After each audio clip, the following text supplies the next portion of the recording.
ദൃശ്യവും ദൃശ്യം 2ഉം ഉണ്ടാക്കിയ ത്രില്ലും സസ്പെൻസും ദൃശ്യം 3യിലേക്ക് വരുമ്പോൾ അതിനൊത്ത നിലവാരത്തിലേക്ക് എത്തിയിട്ടില്ല എന്ന് തന്നെ വേണം പറയാൻ. ആദ്യ 2 ഭാഗങ്ങളുടെയും മൂല്യം പോലും കുറച്ച് കളഞ്ഞതുപോലെയാണ് എനിക്ക് തോന്നിയത്. കഥയുടെ ഒഴുക്ക് എന്നെ ഒട്ടും പിടിച്ചിരുത്തിയില്ല. പ്രത്യേകിച്ച് ക്ലൈമാക്സ് വലിയ നിരാശയായി. ആദ്യ 2 ഭാഗങ്ങൾ സമ്മാനിച്ച ആവേശവും വാ ഫാക്ടറും ഒന്നും ഇവിടെ ഒരു തരി പോലും കിട്ടിയിരുന്നില്ല. മേക്കിങ്ങിൻ്റെ കാര്യത്തിൽ ചിത്രം സീരിയൽ നിലവാരത്തിൽ ഒതുങ്ങിയതുപോലെയാണ് എനിക്ക് തോന്നിയത്. ദൃശ്യം 2വിൽ ശക്തമായ ട്വിസ്റ്റ് കാരണം ആ പോരായ്മകൾ പലർക്കും ശ്രദ്ധയിൽപ്പെട്ടില്ല. പക്ഷേ ഇന്നത്തെ കാലത്ത് പ്രേക്ഷകർ കഥയ്ക്കൊപ്പം കാലത്തിനൊത്ത അവതരണവും മികച്ച വിഷ്വൽ ട്രീറ്റ്മെന്റും എൻഗേജിങ് സ്ക്രീൻ പ്ലേയും പ്രതീക്ഷിക്കുന്നുണ്ട്. അത് ഇല്ലെങ്കിൽ ആ സ്വാതന്ത്ര്യത്തെ നന്നായി ബാധിക്കും. ജിത്തു ജോസഫ് ഇപ്പോൾ എന്തെങ്കിലും കാട്ടിക്കൂട്ടി ഒരു സിനിമ എടുത്തിട്ട് കുറെ ട്വിസ്റ്റ് തള്ളിയാൽ വിജയിക്കും എന്ന രീതിയിലേക്ക് മാറിയിട്ടുണ്ട്. പുള്ളിയുടെ അവസാന സിനിമകളിൽ അത് വ്യക്തമാണ്. പല രംഗങ്ങളും മുൻകൂട്ടി ഊഹിക്കാവുന്നതായിരുന്നു. ക്ലൈമാക്സ് പോലും പ്രതീക്ഷിച്ച ഇമ്പാക്റ്റ് നൽകാതെ നിരാശപ്പെടുത്തി.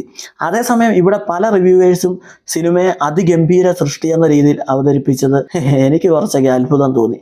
എൻ്റെ കാഴ്ചപ്പാടിൽ ഇത് മോശം സിനിമയല്ല. പക്ഷെ ചിലർ പറഞ്ഞതുപോലെ ഒരു മാസ്റ്റർ പീസോ അതിഗംഭീര ത്രില്ലറോ അല്ല. ആദ്യ ഭാഗങ്ങൾ സൃഷ്ടിച്ച നിലവാരവുമായി താരതമ്യം ചെയ്യുമ്പോൾ പ്രതീക്ഷകൾ നിറവേറ്റാൻ കഴിഞ്ഞില്ല എന്നതാണ് സത്യം. ഇത് ക്ലാസിക് ക്രിമിനലിൻ്റെ അഴിഞ്ഞാട്ടം എന്നൊക്കെ വാദിക്കുന്നവരോട് എനിക്ക് എതിർപ്പില്ല. കാരണം ആസ്വാദനം പലർക്കും പല വിധത്തിലാണല്ലോ. എന്നാലും ജോർജ് കുട്ടി ഇങ്ങനെ ആകില്ല ഒരിക്കലും.